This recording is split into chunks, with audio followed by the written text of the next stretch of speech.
জি, আসলে মানে আমরা আমার মুসলিম কান্ট্রি আমাদের মানে বিশেষ করে ফিলিস্তিনের শিশুদের যেভাবে মানে ইসরায়েল আমেরিকা হামলা করে মারছে, এজন্যে আমাদের খুব ক্ষোভ যে আমাদের মানে হ্যাঁ, ওরা খুব অবহেলা করে, এই জন্য আমাদের খুব। তাই আমি ইরানের মানে ইরানের সাপোর্টার। হ্যাঁ, তা ইরান মানে আমি খুব ইরান গোল দিচ্ছে, আমি খুব এক্সাইটেড, অনেক এনজয় করছি। আমি দোয়া করি যেমন ইরান যেমন মধ্য প্রাচ্যের বাঘ, হ্যাঁ, তো যেমন আমেরিকারে কর দিয়ে চলে না, তো খেলাধুলা ইনশাল্লাহ ইরান ভালো করবে আশা করি। ইরান আজকে মানে মানে 3 গোল দেবে আশা করি।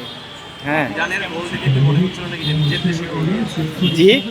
ইরানের গোল দেখে কি মনে হয়েছে যে নিজের দেশে মানে বাংলাদেশে খেলছে, বাংলাদেশ গোল দিয়েছে? হ্যাঁ, আমার এমনটাই মনে হয়েছে, কারণ আমাদের দেখেন যে আমাদের 1971 সালে যুদ্ধের সময় আমাদের যেভাবে 30 লক্ষ 30 লক্ষ ভাইদের, হ্যাঁ, মুসলমান ভাইদের 2 লক্ষ মা বোন যেভাবে নির্যাতিত করে নিহত করছে, এরকম ঠিকই ফিলিস্তিনের একই অবস্থা। দেখেন ফিলিস্তিনের